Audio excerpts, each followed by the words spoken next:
be seated.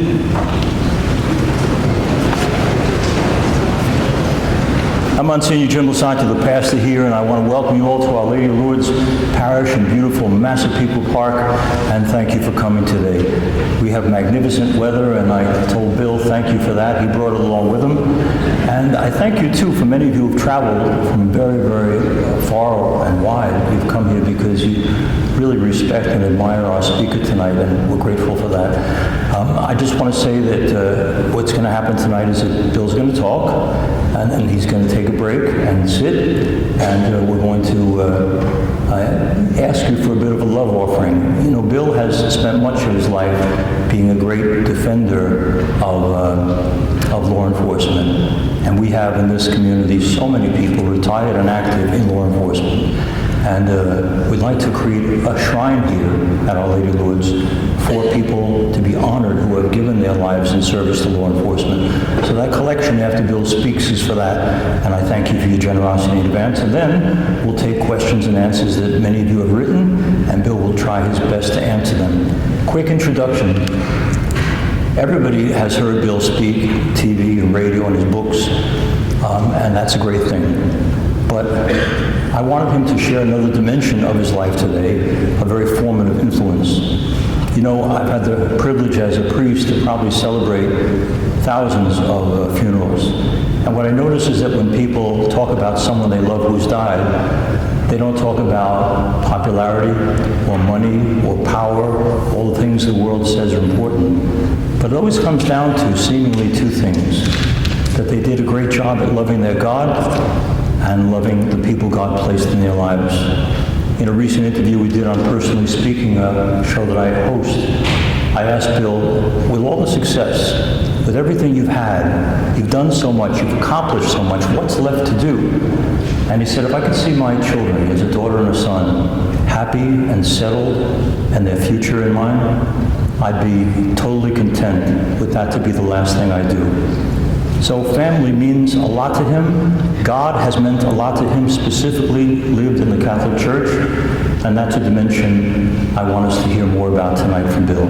So on your behalf, because I know you love him and respect him as many of us do, I give you now Bill O'Reilly. Let's hear it.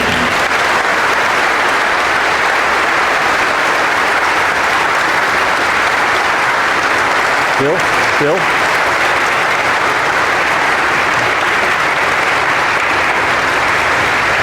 So usually I'm down there, all right? I get nervous when I'm up here. I'm in the St. Mary's Parish over in Manhasset. I was raised in St. Bridget's in Westbury because we lived in Levittown. I had no choice. I had to be Catholic. I had no choice. You know, it was like my father was 6'3", naval officer in World War II, and I remember when I was about 3, he goes, "You're going to be Catholic?" And I said, "Okay." Little did I know. So I read a book called A Bold, Fresh Piece of Humanity. And it's still in circulation, and you might get a kick out of it. And I chronicled my upbringing in Levittown.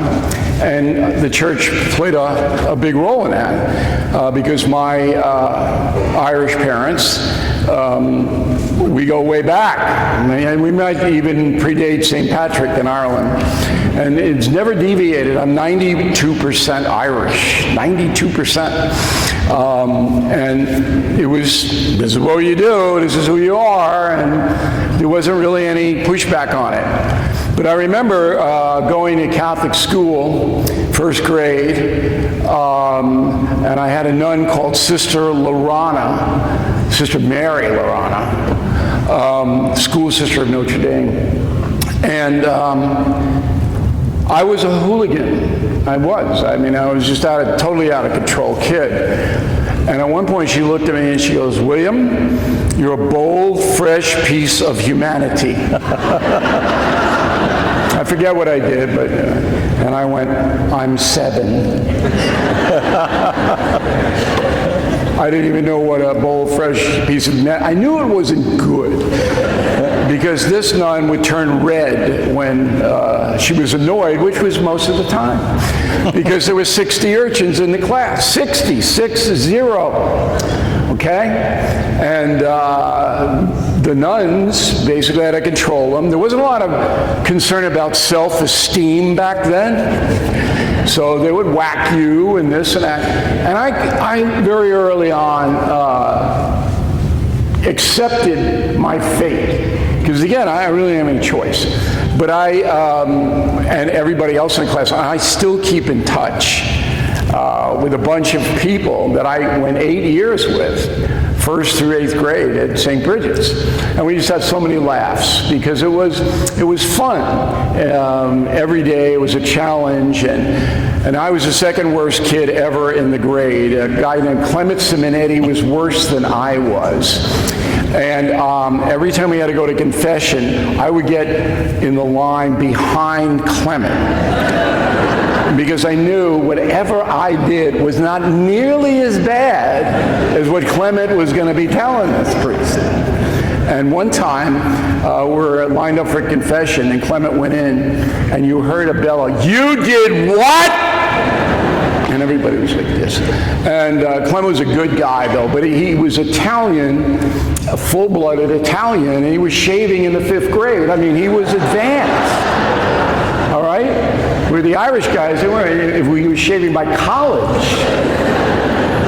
So anyway, my Catholic education was traditional, okay? And I remember, this is how traditional it was. It was drilled in, drilled in, drilled in. I remember the catechism, it was the Baltimore Catechism. Now, nobody could figure out why it was Baltimore.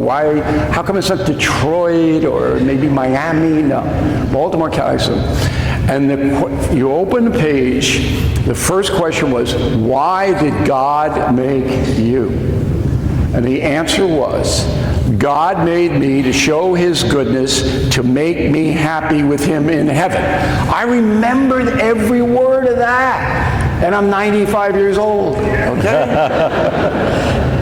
And then in the 5th grade, my mother, who is literally a saint, my father, my mother, if she's not in heaven, we all go home right now, okay? Unbelievable woman. She goes, Billy, and I, yes, Mom, you're interrupting Ozzie and Harriet, I hope you know that. You're going to be an altar boy. What? I had to memorize Latin prayers, which I did not want to do. Now, Lasante over here, you listen up.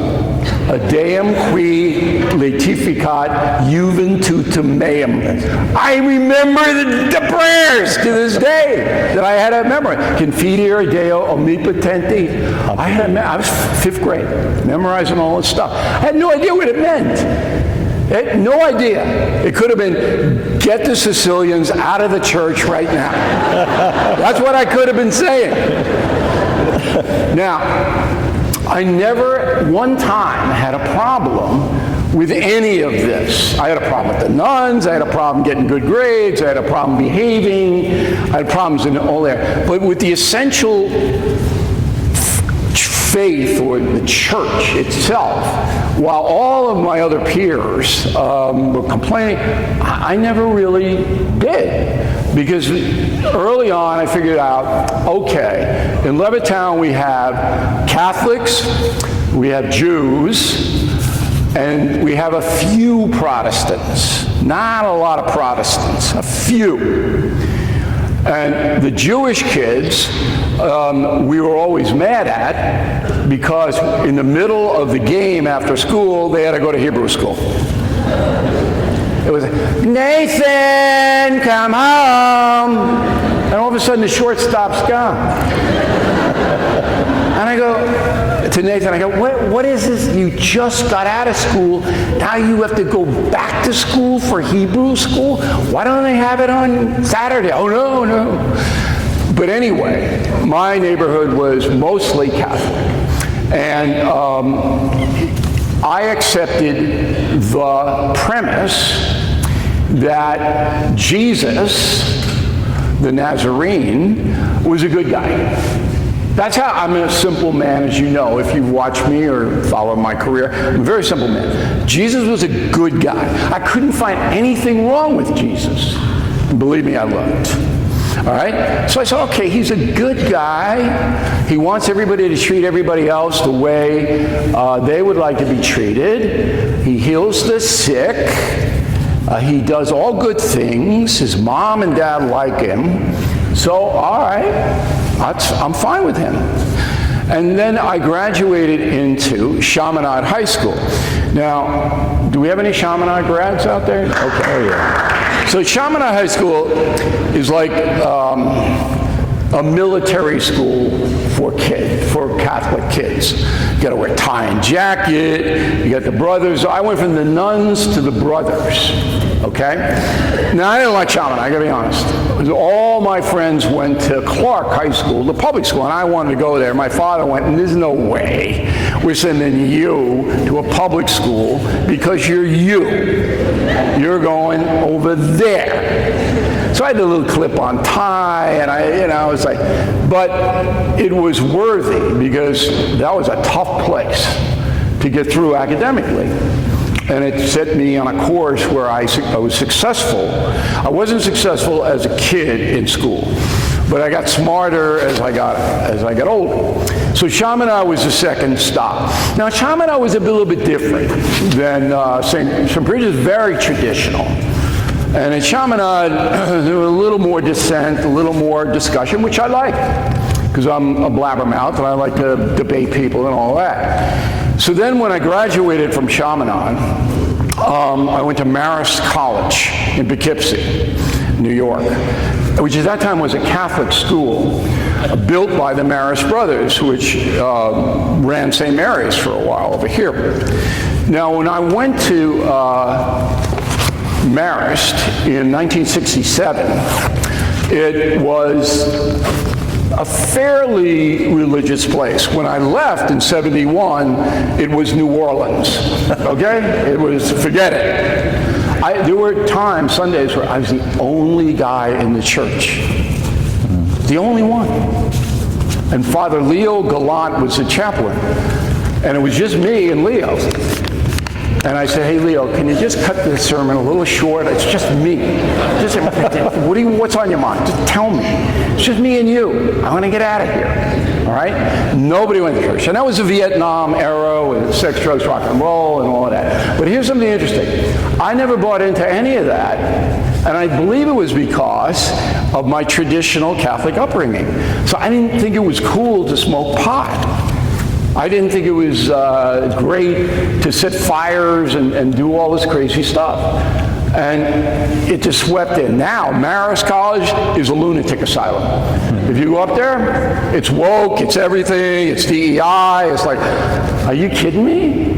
That's how it changed, and it's a sad change. It's not a good place anymore. It was great back then for working class kids like me, because it gave us an education and it gave us a chance to pursue our happiness, what we wanted to do. Now it's not. And it's sad. And as people get away from the traditions of not only religion but the country, I think they weaken themselves. And I'm pretty outspoken about that. Because once you get away and you think it's all about you and nobody else is involved, then the structure starts to collapse. So collectivism is good. Beliefs are good. I don't really care what you believe as long as you're sincere. I got friends, believe me, of every ilk. My assistant, 32 years, is a Coptic Catholic from Ethiopia. One of the most devout, and she's going to heaven. I already arranged that for her. I said, you don't have to worry, Marcus, you're going. So the structure that I had growing up helped me in almost every way. I never was a crazy guy. I never did anything that I'm ashamed of in the sense that I try to hurt anybody. Never. And I didn't do it because of my religious basis. Okay? Now, when I discussed this with my media friends, all of whom are pagans, they can't believe I go to church every Sunday. And you know what? They look at me and they go, "You go to church every Sunday?" I say, "Yeah, most every Sunday. If I gotta have a reason why. But if I schedule on my every week, I go." And they go to me, "Why do you go to church?" And then I go to them, "Why not?" They don't have an answer. They have no answer.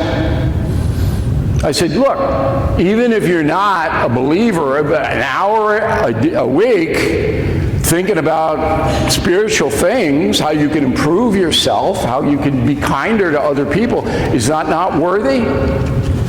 And now the pagans are like backpedaling here, okay? Because they think I'm judging them, which I am. Okay, I'm like that. And I said, "Okay, so you're a pagan, you don't believe in anything but yourself.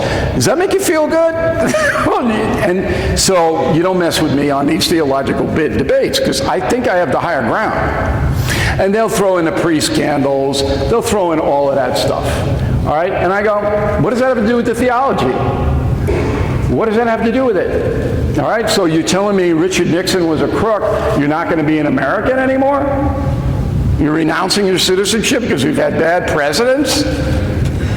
Then they don't have any answer. Okay? So anyway, I'm not an evangelist, by the way. I'm not trying to convince them to do anything. I'm just trying to lay out a framework of why I do what I do. So I write a book called Killing Jesus, right? 3 million copies sold. It's a history book. And it was the hardest book. I've had 19 #1 best-selling books. And that was the hardest book to write. Because it's not the Gospels, it's not a religious book. It's the Nazarene, why this guy, dirt poor, lives in a backwater, becomes the most famous human being who has ever lived. Think about that. He's more famous than J-Lo, okay? More famous than anyone for 2,000 years. How does that happen? So we wanted to find out. So my co-author Martin Dugard and I, we started a research process. It takes a year to write these books. And my next book, which is again based on theology somewhat, is called Confronting Evil. The worst people ever to live on the planet. And some of them work at MSNBC. That's it. Confronting Evil, all right? So we take you inside the minds of these incredible Putin's on the cover, Mao Zedong's on the cover, Ayatollah Khomeini's on the cover, and Hitler's on the cover, and then there are 8 other guys inside. All guys. I looked for a woman to put in this rogues gallery. There's nobody who could measure up. Okay? Not even Barbara Streisand. I couldn't even get her in there. But Joy Behar was that close. So we're researching Jesus, all right? Killing Jesus. And this book has been translated into every language. I'm going to China at the end of this month, and Killing Jesus is in China, in Chinese, in Mandarin, all right, everywhere. And the research involved us going to Israel, and the Israeli government opened its archives about what happened when the Nazarene was alive. And then Augustus Caesar was the Roman Empire, and Italy had some of the Roman records as well. And we had to get them and translate them and look and everything like that. If you read Killing Jesus, and I hope you do, you'll see the research is voluminous. But it was really hard to get it. So when the book comes out, I get a letter from an evangelical down south who's furious at me. How could you say it, that Jesus wasn't a carpenter? How could you write that? That's blasphemy. And I wrote back, well, The reason I said that, madam, was because there were no trees in Nazareth. It's a desert. There's no trees. He couldn't have been a carpenter. He was a stone cutter, like his father Joseph. The dwellings were stone, not wood. In fact, the cross that Jesus was nailed to was wood, and it had been used a couple of dozen times before Jesus wound up on it, because there was not enough wood to make a separate cross for the Romans to kill everybody. Okay, interesting factoid. The key thing that we found out, and this is just unbelievable. And by the way, I subscribe to the fact that I'm here for a reason. I'm on this earth, I'm here because Lasante would come to my house if I didn't show up, and I don't want that. Okay? But I'm here for a reason, and so are you, all of you. And my reason is that I am a person who can get a point across in an articulate way.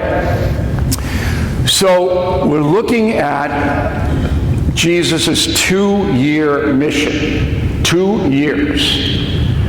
And he goes to a very small area, and I've been all over it, and he preaches in various towns. And he's got 12 guys. That's optimum, but some of the guys had to leave and others came. But he's got guys. And the guys go into the town before him and say, you know, Jesus is coming. And most people go, so what? You know, I got to make a living. I'm not going out to see Jesus. Remember, these are poor, desperately poor people living there. And they had to work to eat, to live. And they all lived communally. I remember when Hollywood Pinhead one time said, hey, Jesus said brothers and sisters, did you know that? And I said, no, I didn't. No, I read it. He called people his brother. I said, you are incredibly stupid. All families lived communally back then. There were 5 or 6 in the dwellings, and they all called each other brother and sister. And he slunk away. This was an LA guy, so I didn't care whether he offended him or not. So what we found out was that the reason Jesus became the most famous person to ever have lived on this planet was because of the works. W-O-R-K-S. Not miracles. We don't have one miracle in that book. Because I can't verify any miracles. There was no doctor going, whoa, look at this. No. The Romans and the Jews followed Jesus independently. They didn't all work together. The Jerusalem Sanhedrin, the temple authorities, they got onto Jesus early. This guy, he may be trouble. Okay? And they put spies on him. And the spies would carry him, would follow him around and try to trap him into saying things that were anti-Roman, so that the Sanhedrin could report to Pilate, the governor, the Roman governor. The big crime back then was sedition against Rome. If you did that, they kill you, right? Because they feared, the Romans feared rebellion, most of all. So the Jews had spies. That's render to Caesar. Remember that in the gospel? They're trying to get him to say, "Oh, what we should pay our taxes to Caesar," you know. And then Jesus, he knew what they were doing. Great intellect, by the way, for an uneducated man.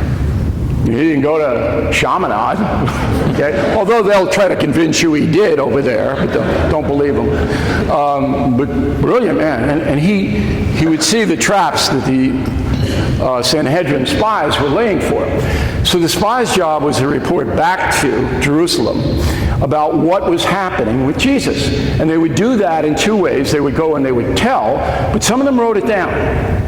And we saw some of those records. They're in the archives in Jerusalem. And the Israeli government allowed us to look. And they were chronicled by a man named Josephus, who's the big Israeli historian, a Jewish historian. And in almost every dispatch in the last year of his mission were mention of works, healings. Now, the spies never said they happened. They said the crowd believes they happened, or so-and-so said her son was cured of leprosy or something. But they found their way into these dispatches that went back to Jerusalem. After John the Baptist was beheaded, all right, the Romans started to pay attention to Jesus, because Baptist was Jesus' cousin. And the Baptist caused a lot of trouble. Very outspoken, very confrontational. So they had to get rid of him. And Pilate didn't really like that. Pilate didn't want the Jews doing that. Okay? So they said, okay. So this guy Jesus, so the Romans sent out their spies. Same thing. And they were to report back to Pilate about what Jesus was doing. And again, when we went to Italy and got the Italian records of the works, it's almost the same reports. So he gets more and more. And remember, back then, everybody was a Messiah. It was an industry. There were 100 Messiahs running around Palestine. Because if you were a Messiah, people gave you food, they gave you clothes, they gave you everything. So you just have to come in and say, oh yeah, okay, there's another Messiah. So that was not a unusual occurrence. But Jesus, in his second year, started attracting these huge crowds, enormous crowds. All right? And there was no reason that those crowds should show up. What reason would there be when there were 100 other Messiahs? And it was the works. The people believed that Jesus was healing and doing, they called it magical, all right, but doing extraordinary things. So it culminates in the Sermon on the Mount. There were two huge crowds. One was when Jesus was in the Sea of Galilee on the boat, Peter's boat, okay? And then he was speaking. And the other was the Sermon on the Mount. Now, this is another thing that the priests should tell you, but they never will, because they haven't figured it out. Nobody could hear Jesus. He didn't have a handheld mic. There was no mic. He's out in the middle of the lake. You can't hear him. He's up on the mountain. The people in the front row can hear him, but the 5,000 people in the back can't hear him. So it wasn't that he was a mesmerizing speaker, which he wasn't. He was very low key. And he got upset a few times in the temple and all that. Those dispatches in the Bible are true. But he wasn't Trump, okay? He wasn't putting on a show, you know, getting the MAGA people to jump up and down. That's not what he was doing. But everywhere he went, very strange things happened. And this went through the crowd like crazy, so that when he would walk through a town, people wanted to touch him, his cloak. And it became a problem, a security problem. And you'll see a few passages where the apostles got really nervous when the crowds would close in. And the reason was, we believe, there was no other reason that this would happen if there weren't legitimate works happening. They had to have happened for these crowds to show up. And then in the area, Judea, this spread everywhere. Everybody knew. And then Palm Sunday, in the biggest city in the Middle East, Jerusalem, he comes in, and there's a couple of thousand people. Hosanna! Da, da, da. Once Pilate saw that, he knew. He knew there was trouble, that he wasn't going to be able to control. And the Sanhedrin, of course, exacerbated all of that by running to Pilate every 2 minutes going, he said this, he did that, he did this, he did that. But Pilate didn't care about the Jews at all. All he wanted was the tax money. Couldn't care less about them. But Pilate goes, I can't have a rebellion here because Augustus will cut my head off if that happens. And that's how the whole thing came down in a historical sense. I just found that saying so fascinating. And then when I tell the story, some people believe me, but other people don't. And then when I asked them, I said, okay, but this is documented now. It's like denying the Civil War happened. This is documented. The man comes from nothing. He has no money, all right? He's walking around. He's got 12 guys with him, and he's attracting 4,000 people. He could sell out Jones Beach, all right? How? They can't hear him. And then there's silence from everybody. But at least they're thinking about it. So, I'm a realistic guy. I don't believe in ghosts. I don't believe in any of that. I'm not a mystic. I'm not a conspiracy guy. I believe in what I can prove. And that's why Killing Jesus sold 3 million copies. Because I laid it out. Now, I got the evangelicals mad at me. I know, but it's my job to tell the truth. That's what I do. And I'll take it. But isn't it a fascinating thing? And my Jewish friends, I give the Jews and the Episcopalians the hardest time. Okay? So my Jewish friends, I'm going, okay, so you don't believe Jesus is God, right? And they go, no, but he was a good guy. They always say that. I said, but you do believe that Moses parted the Red Sea. You believe that.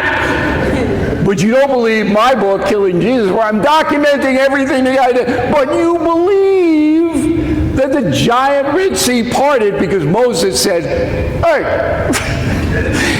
And then they go away, and if it's a Saturday, they go to temple or whatever. And I do that on purpose just to give them a little jazz. The Episcopals, which are closest Protestant religion to Catholics, I said, I'm thinking about becoming an Episcopal. And then my Episcopal friends go, oh yeah, why? And I said, because that Henry VIII was some kind of saint, wasn't he? What a good guy he was. Isn't he the head of the Episcopal deal, Henry? Because Henry's in killing evil, confronting evil. Henry made it. He made the cut. That's how bad he was. And Henry started the Episcopal faith. To this day, the Anglicans in Britain, Episcopals here, Henry VIII is the guy that started it. I don't know about you, but I'm a little uneasy with a guy who killed 5 of his wives being the head of the church. And oh boy, you should see the Episcopals when I go after him. I said, do you have a little medal with Henry's picture on it? Because I got Jesus. You got Henry? Riley. So but you gotta have a sense of humor about these things. So anyway, throughout my whole life, my faith has been active. People go, I was on, this is a great thing. So when Killing Jesus came out, I did the CBS Morning News. I was interviewed by Nora O'Donnell, who's an Irish Catholic. And Nora, very liberal. And I'm sitting there, and she goes, how do you get the ideas for your books? And I go, and this is God's honest truth. They come to me in the middle of the night. I'll wake up, and there's something in my head. And whenever that happens to you, take it seriously, write it down or whatever, because it's not a random thing. And I said, it just comes to me, you should write this book. And then she looks at me and she goes, well, what do you attribute that to? I said, I think the Holy Spirit, because I believe that, there's an inspiration that everybody has. Laura O'Donnell, she goes, you talk to God? I said, no, you're talking to him.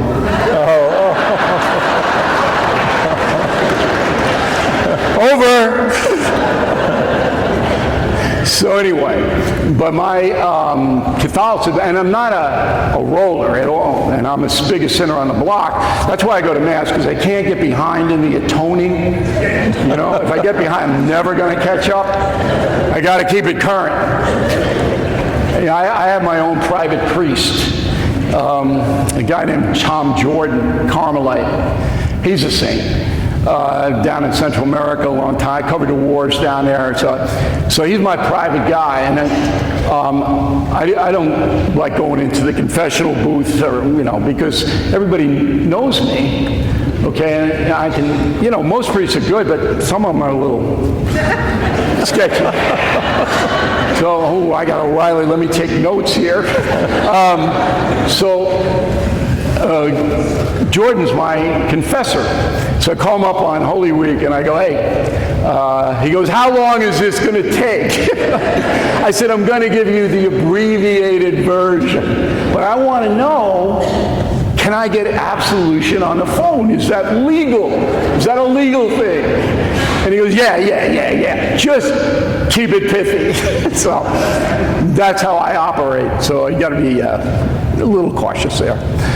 But I'm proud of my, this separates me from a lot of media people who believe that religion is a weakness, that secularism is what everybody should do, and they're entitled to their beliefs. It's America. And I judge them a little, but not a lot. If they're good people, then I don't care. But for me, I'm not ashamed that I'm Catholic. I'll tell anybody anytime, and I'll tell them the story I just told you. It's based on logic, it's based on history, it's based on what was real. And that's it. And it's worked for me. What doesn't work, and doesn't work for anybody, is, you know, when bad things happen. You know, you just can't figure that out. Because sometimes, you know, you pray and you pray and you pray, and it doesn't work. But, you know, I'm not smart enough to know why. And I've accepted that fact. So you got to roll with what you believe is the right thing to do. Final point. So my son goes to church. He's at Salve Regina College up in Newport. He's going to graduate in 2 weeks. And I don't batter him to go to church. I encourage it, but he goes. And just like me, there's like 7 people in the chapel, right? Because you know how it is in college, we're all over the place. And I said to him, Spencer, why do you go? And he goes, because I remember what you said one time, that an hour a week is thinking about other people and how you can be a better person is very worthy.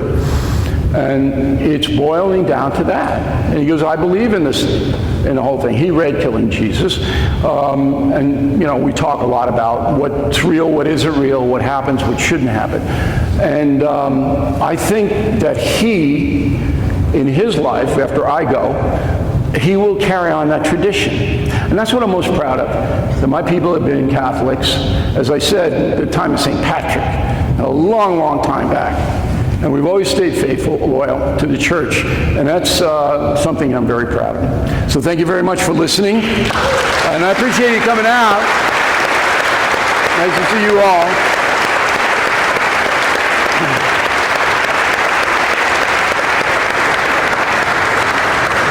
In just a moment, we're going to ask you to be kind and generous so we can erect this shrine to St. Michael the Archangel in honoring police, both living and deceased, all those people in law enforcement who keep us safe. And while we're doing that, Matthew Bain, our Director of Music, and Melissa Visconti, our Director of Music, are going to give us a prayerful song, one we all love. So sit back and enjoy the Ave Maria. Matthew?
a few moments, we're going to give... Yeah, thank you.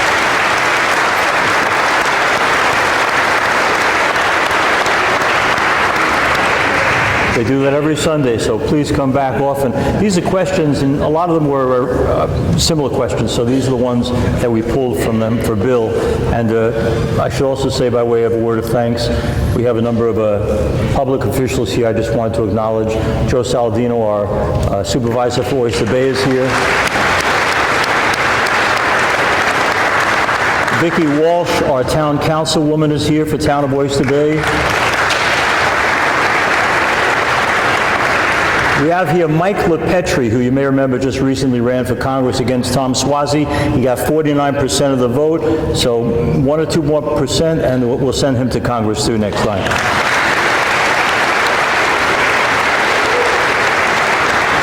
And I was loving when Bill was talking about his Jewish friends, because one of the people here tonight is one of the best Jewish guys I know, named Gary Krupp, who founded an organization called Pave the Way Foundation to build greater relationships between faiths. And just a great guy. He's a knight. The Vatican made him a knight. He's one of the few Jewish people who have ever been called a knight because of his fidelity to protecting all religions, but especially Catholics. I think he met 15 times with Pope Benedict and many times with Francis and John Paul. So we welcome our favorite Jewish guy, Gary Krupp.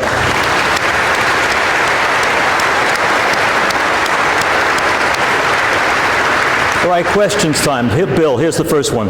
Everyone here, Bill, is a sinner. Happily, we have a merciful and forgiving God. In turn, how well does Bill O'Reilly forgive? How well do I what? Forgive. Are you a good forgiver? Yeah, I would say so. It depends on my assessment of whether your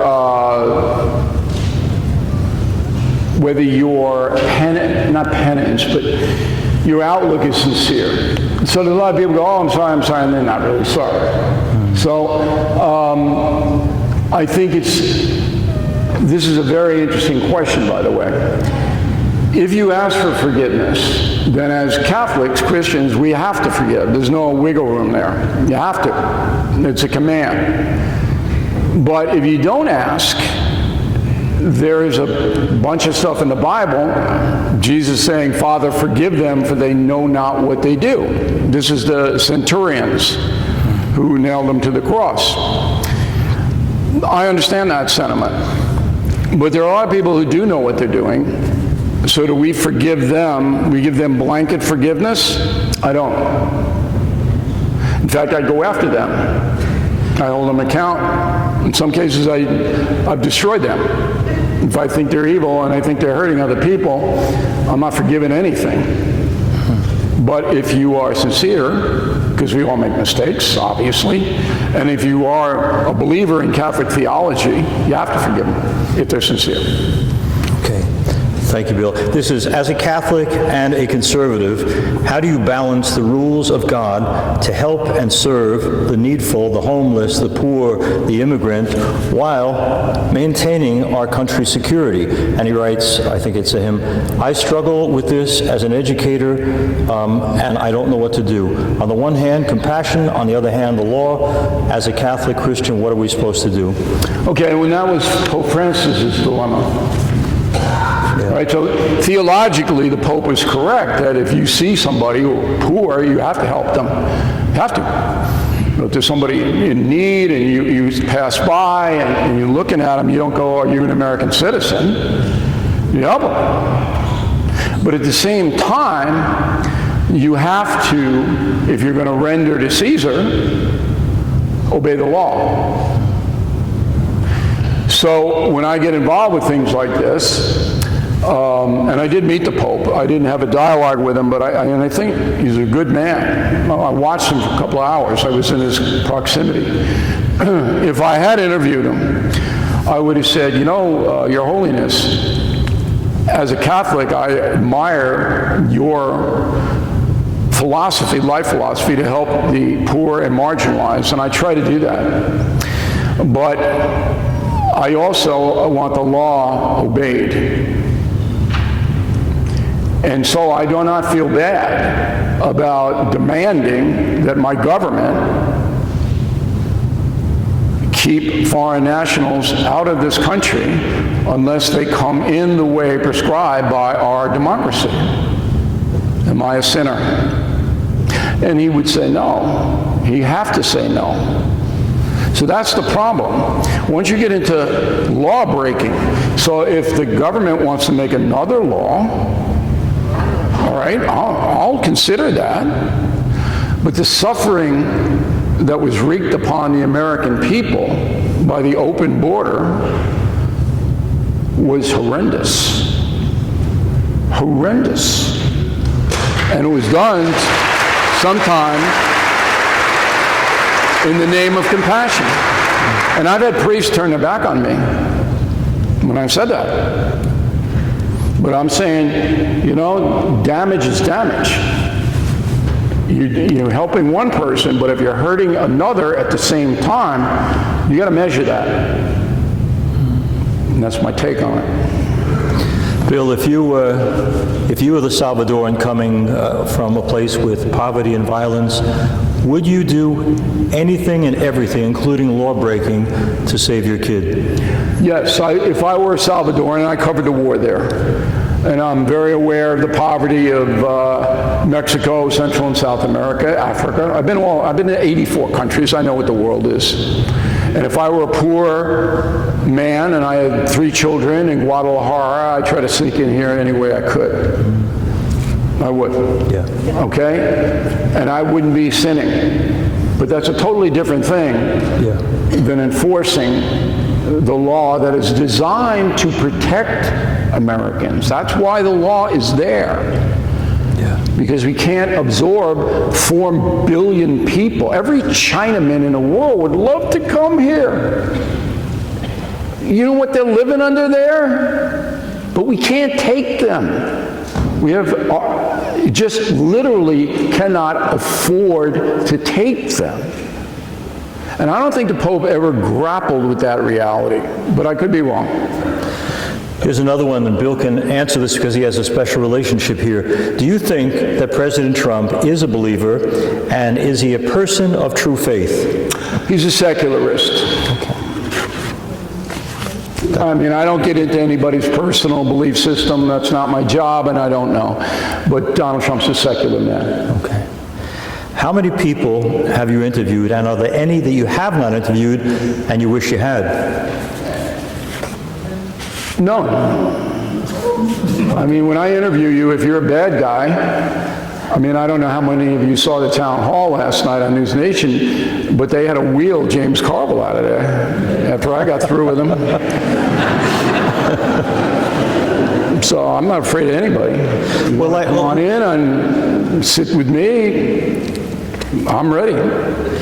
Well, let me follow up on that. So would you do, given the chance, what Tucker Carlson did? Would you go to Moscow and interview someone like Putin who's evil? Yeah, I would go to Moscow, but I have to take a Navy SEAL detachment with me. I think Putin's one of the worst human beings I have ever encountered in any historical research. He is flat out evil. There's nothing good about him. And I told Trump that.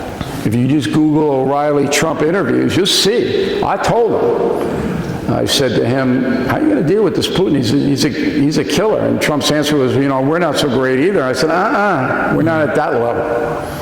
But I would interview Putin, but boy, he'd get it from me. So we'd have to probably do it in California. Who is the person you feel that President Trump listens to the most? I think Melania. Okay. I think he doesn't have a lot of choice in the matter. So, and I don't know how involved she is, but I do know she's a very smart woman. You know, I know that family well enough that, you know, she doesn't like any of this. She's not a spotlight seeker, but she's very smart. And Trump has to listen to her. Otherwise, it depends what day it is. You know, so the President of the United States does contact me sometimes, and I give him my honest opinion about what he wants to know. I did that with Barack Obama, too. I did the very same thing, because I'm doing it, I'm not doing it for these guys, I'm doing it for my country. Then they ask me a question, I'm giving them an honest answer.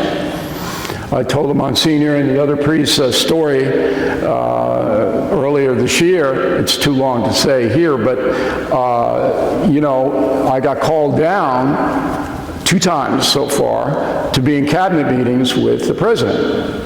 And when the president calls, you got to go. I had to tell my son did, do we have to? I just, yeah, he's the president. Okay? If he tells you he needs to see you, you have to go. And you have to wear a tie and real shoes. Because I did bring him. I brought my son. He got some look. But the reason that Trump called me those 2 times is because most of the people around him do not disagree with him. Okay? Means no. All right? And he wanted me in the room to put forth, you know, a point of view that he wasn't going to hear from his guys and gals. Sometimes he's up for that, and sometimes he's not. And I don't oppose. I've called him 1 time. I got his number right on my phone. I got his private number. I've called him 1 time, and that time was last night. Okay? At 7:30. Because we're getting ready to do the town hall, and he was the lead guest. And his people were, as they always are, incredibly stupid. So I had to get with him and say, here's the deal on this town hall. You take it seriously. Because it's going out all over the world. Millions of people are going to watch it. This isn't ABC. This isn't Fox News. Okay? This is serious business. And he listened, and I thought one of his best interviews last night on News Nation. And if you haven't seen it, you go to their website or whatever. If you're premium members to BillO'Reilly.com, we've cut it down, which in a really good way. So it's 30 minutes. And then on tomorrow, I'm doing a special on News Nation at 9 o'clock on why Trump is doing what he is doing. Because I know. And I treat him fairly. And I try to treat everybody fairly. But if you lie to me, I'm going to come after you. And if you don't believe me, call Barney Frank. He's up in Massachusetts. Next question. What is your opinion, Bill, on the movie Conclave? I didn't see the movie because I knew the pinheads in Hollywood were going to throw in a bunch of crap, and it just annoys me. I did read the book. I know what the conclave is. I don't know who the next pope is. I don't follow that stuff. You know, being an altar boy with the incense and everything, I had a lot of that, so I kind of don't need it. I hope the new pope is a good man. I think he'll probably be a little more traditional than Francis, who was a liberation theologian, and I have no problem with that. But I don't think Francis lived in the real world. He lived in the spiritual world. We need a pope that lives in the real world, because there are real problems that need to be solved. It starts out by saying, this guy is really great. Would you consider coming to Monsignor Santi's 10:30 Sunday Mass? He gets a little windy. I got to be out by 11:25. Hi, Bill. Have you ever strayed from the church? And if you have, what brought you back? And it's got a heart on it. I don't know what that means. No, I've never, ever. I've gone to Mass every single Sunday since I'm 5. I can't ever remember not going. You know, I mean, obviously, if I'm in the middle of Botswana, I can't go, all right? But if I'm around, I go. And it's a good discipline. It's a good discipline to have. And, you know, okay, this is what you do. This is your obligation. You know, the secularists don't feel they have any obligation to anybody but themselves. That's what secularism is. It's all about me. Where's mine? Hello, it's me right here. Everybody else is down the line. No. So yeah, I can proudly say that I never really faded away. This is interesting. It says, you're a deeply devoted Catholic, and obviously we get it from somewhere. Can you tell us what special thing your parents did for you to plant the seed of faith? No, this is a riot. So my mother was really a good Catholic. People go to me, "You're a devout Catholic." I go, "No devout. No devout." Okay? I'm a practicing Catholic. All right? If the priest annoys me, I let the priest know. All right? Subtly, not overtly. But my mother, oh my God, what a high bar she set. My father was a Brooklyn guy, you know, looking at his watch, wanted to go to the Thomas's Ham and Eggery on Old Country Road. He was a Catholic. He respected it. But my mother was the real force in the spiritual life in the O'Reilly house. Bill, what do you think of the Latin Mass? You know, I know all the prayers. I got them. I don't know what they mean, but I know them. Look, if anybody goes, I don't care whether it's Malaysian Mass or Latin Mass. If you're going to Mass, that's good. I can't go to the Latin Mass. Why? Why not? You know, there's no logic to it. If you're taking the hour out, then I respect it. I don't care what language it's in. Okay, there definitely is a God, I believe, that you and Chris Cuomo share stage occasionally. How in the world did you end up with Cuomo? I know Cuomo for a long time. When you're in the New York media, I started out at Channel 2, you know everybody. And I knew Cuomo's father, Mario Cuomo. And, you know, I would annoy Mario when he was the governor, but I respected him. Queens guy, St. John's guy, wanted to do the right thing. I think he went off the reservation on abortion, and I told him that. And he gave me this is what they always give you, well, I have my personal belief systems. I don't give me any of that, okay? You don't have to promote it, right? If you want to stay out of people's private lives, I understand. But the real, you know, the worst of the worst was Biden. Biden promoted abortion. It was horrible. When I saw Francis cozy up to him, that would have been my second question. What are you doing? What are you doing with this guy? Okay? You can't be a Catholic, and Biden uses Catholicism as a show. And the pastor in Virginia wouldn't give him communion. Wouldn't give it to him. But the cowardly bishops wouldn't condemn him. Now, I understand they didn't want to get involved in that controversy, but if you are a Catholic and you promote the destruction of a fetus when the whole theology is based around life, the sanctity of life, you can't. You can't. That would be like a Jewish person believing in Allah, you know? You can't. Yet they, you know, the Catholics sit there, okay. No, it's not okay. I lost all respect for Biden when he got on that track. And I've known him a long time. And I had no problem with him being a Democratic senator. He did some good things back then. But when he did that, that was over for me. I don't take that kind of hypocrisy. Not me. Bill, you know that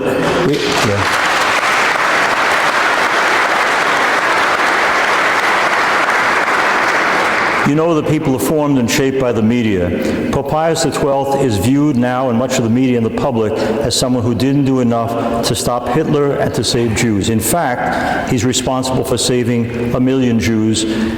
In light of that, the fact that the media has its particular bias, what can we do to get the truth of our church out there more effectively? Well, there's a whole bunch of guys now that do that. This Bishop Barron with Word on Fire, very good. So you don't have to be worried about that. The word gets out. It's just people believe what they want to believe. I want to believe in Jesus, that he was God and he resurrected. That's what I want to believe. So I believe it. Now, you have a good audience here, Mike. The Pope Pius XII thing is fascinating. I wrote a book called Killing the SS. This is in the book. So what happened there was the Nazis, the Third Reich, controlled Italy. And Hitler had made very clear to the Pope that if he went against the Third Reich, it was over. They were going to raise the Vatican, they were going to knock it on out, they were going to put him in a concentration camp, and they could have done it in a day. So the Pope had to balance that. Okay? So, and in Germany, they were incarcerating priests like crazy. And most of them wound up in Dachau. And Catholic priests, a lot of them in southern Germany, which is all Catholic, northern Germany is Lutheran, the Catholic Church spoke out against Hitler. And they just rounded them up and put them in the concentration camps. And Pius XII knew that if he did anything publicly, that it was going to be gone. So you have to take that into account. Did Pius actively help the Third Reich? He did not. Not one shred of evidence. Some of the lesser clerics did. I don't know why. But they helped the escaped SS people in Genoa, Italy, get to Argentina. It's documented. But the Pope didn't have anything to do with that. So that's the history of it. And, you know, I'm lucky because I'm a historian and I look into these things, and I look at these things with no slant, no spin. You know, if I thought Pope Pius XII was a villain, I'd tell you. Okay, this is interesting. We have a shortage of vocations to the priesthood and religious life. Basically, everybody wants more priests and sisters, but no one wants it to come from their family. So, Bill O'Reilly, let me ask you, would you be happy or sad if your son became a priest or your daughter became a nun? It's a rough road. I'd be neutral because I don't do that to my kids. I lay out pathways and they select what they want to do, and I help them get there. But I would never say, don't be a priest or a nun, or do be a priest or a nun. I don't do that. But I would explain to them that being a cleric is not an easy life. It's not. And it's rewarding, but you really have to have the drive to do it. You can't be, well, maybe I'll try it. No. You got to go in, you got to know how difficult it is. The loneliness factor for clergy, because they are alone, is they're not surrounded by, you know, a spouse and children and all of that. Very tough. Very tough. And plus, a lot of the orders take vows of obedience. I don't think I could ever take that vow. You know? And, you know, it's a big machine, and you got to do what you're told. So I think I'd lay that out, but then I'd say, look, the upside is you're going to help a tremendous amount of people if you do your job well. So you decide.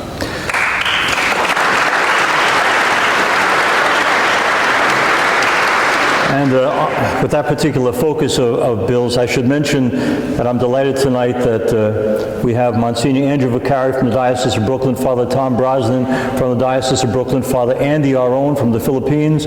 We have Father Anthony from Ghana. We have great, great priests on the altar here today.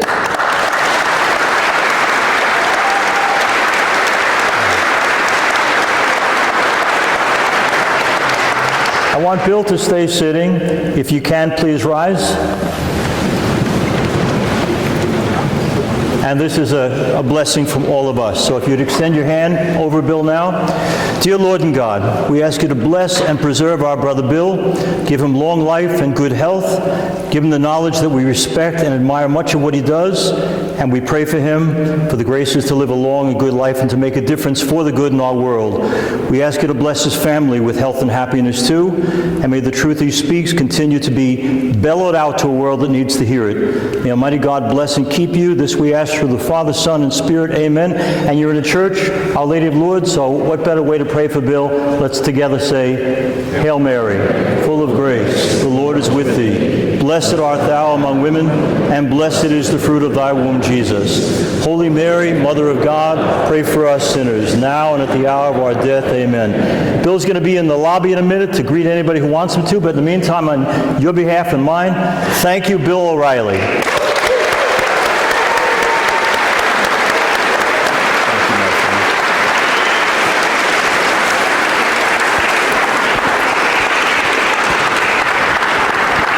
about a closing song?